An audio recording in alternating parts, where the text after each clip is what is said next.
Hello, तेजोज लाईफमध्ये स्वागत आहे. गणपतीपुळे पार्ट 2 व्लॉगमध्ये तुमचं खूप मनापासून स्वागत आहे.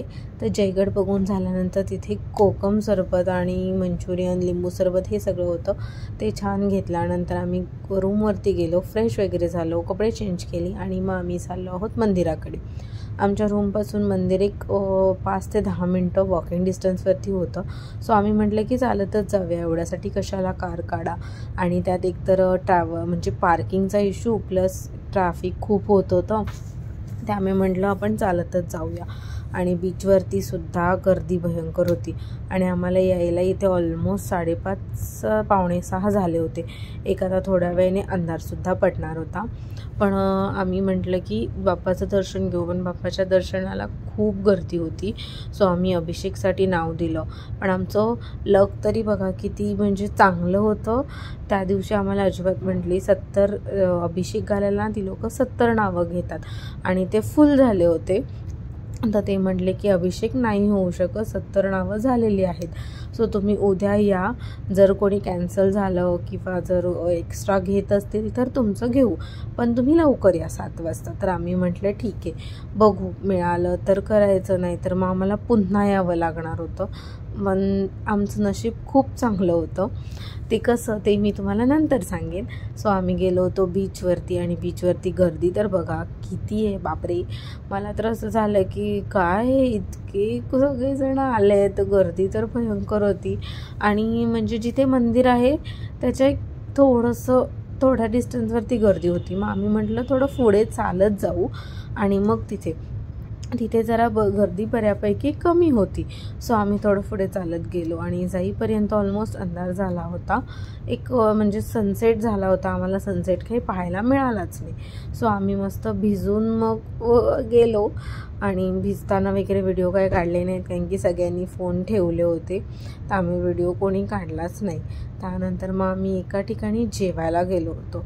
हे जेवण आम्हाला एक तर सकाळी नाश्ता पण चांगला नाही मिळाला, रात्री जेवण पण चांगलं नाही मिळालं. पण हे जे हॉटेल होतं ना ते खूप छान आणि टेस्टी होतं.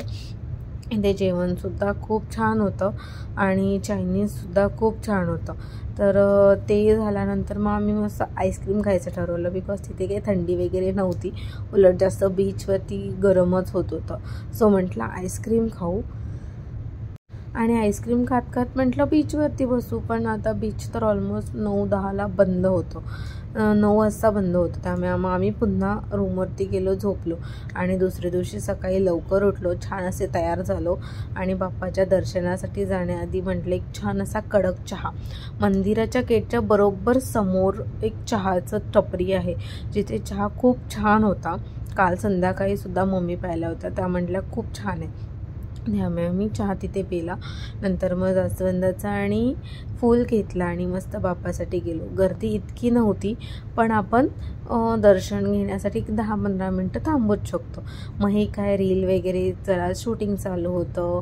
मग मस्त असं बाप्पाचं दर्शनसुद्धा खूप छान झालं आणि अभिषेकसुद्धा खूप छान झाला.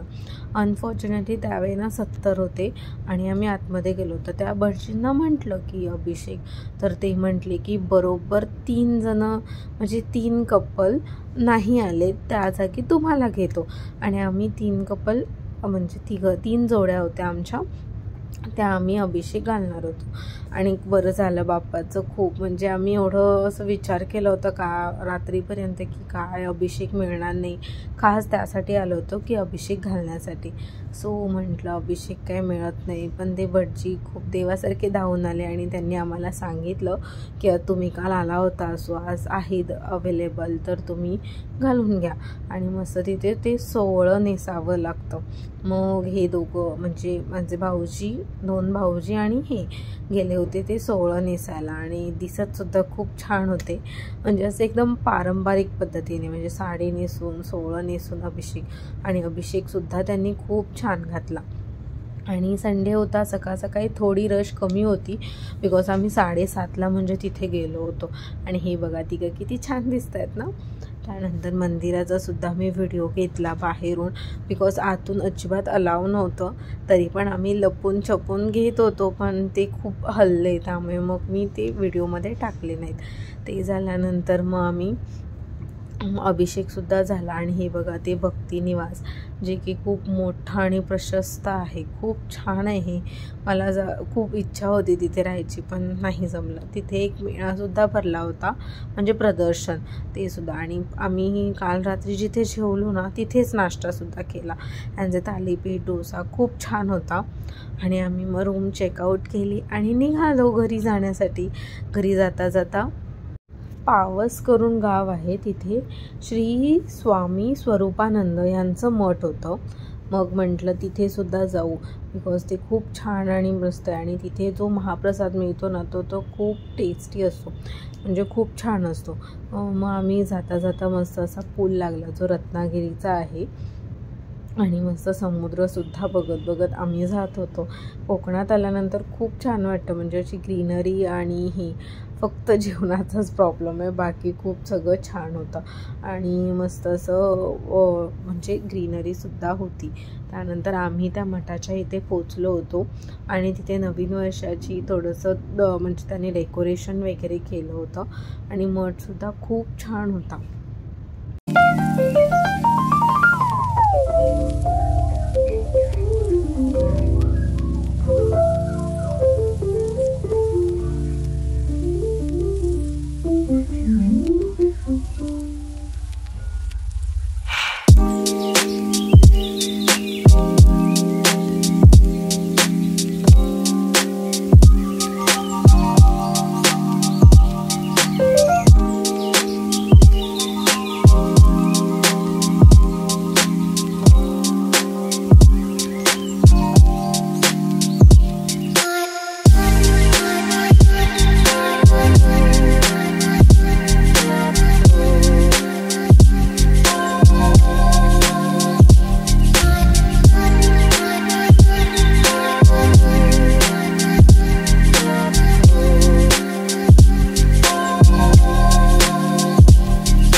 इथे रोज सकाळ संध्याकाळी हा असा म्हणजे महाप्रसाद मिळतो, जो की खूप छान असतो. आणि बरोबर त्यांना क्वांटिटी माहिती असते की म्हणजे किती ह्याच्यात पोट भरेल.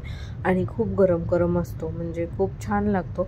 आणि जे तुम्ही मागे बघत आहात ते त्यांचं घर आहे, म्हणजे त्यांचा जन्म तिथे झालेला आहे. सो आम्ही ते खाऊन झाल्यानंतर मग म्हटलं त्यांचं घर बघूया. आणि तिथे खूप छान अशी माहितीसुद्धा लिहिली होती. आणि त्यांची समाधीसुद्धा होती तिथे. खूप छान वाटलं बघून. आणि म्हणजे घरसुद्धा खूप छान ठेवलं होतं. त्या काळातलं घर अजूनसुद्धा आहे, हे बघून विश्वासच बसत नव्हता. आणि त्यांचे काही फोटोज, त्यांची समाधी, हे असं खरं बसलेत आहे असं वाटायला लागलं होतं. आणि खूप छान प्रसन्न वाटलं होतं तिथे गेल्यानंतर. जर तुम्ही गणपतीपुळ्याला जात असाल तर आवर्जून ह्या मठात जा, खूप छान आहे, बघण्यासारखं आहे. लहान मुलांना, आताच्या पिढीला हे खूप गरजेचं आहे सांगणं. त्यानंतर त्यांचे काही फोटोज, त्यांच्या काही आठवणीसुद्धा इथे लावल्या होत्या. आणि ते पाहून आणि तिथे जी माहिती लिहिली होती ती खूप छान पद्धतीने मांडली होती. ते पाहून झाल्यानंतर मग आम्ही घरी जायला निघालो. आणि आम्हाला कोल्हापूरला जाईपर्यंत ऑलमोस्ट 7:30 वाजले होते. त्यानंतर मग मम्मी पप्पांची ॲनिव्हर्सरी असल्यामुळे त्यांच्या सेलिब्रेशनसुद्धा केलं होतं. त्यांचं केक कापून छान असं सेलिब्रेशन केलं. आणि मस्त असं चिकन थाळीवरती ताव मारला. सो असा होता आमचा व्लॉग. आणि आमच्या फॅमिलीचे काही फोटोज. तुम्हाला व्लॉग आवडला असेल तर नक्की लाईक अँड शेअर, सबस्क्राईब करायला विसरू नका. Thank you for watching. बाय.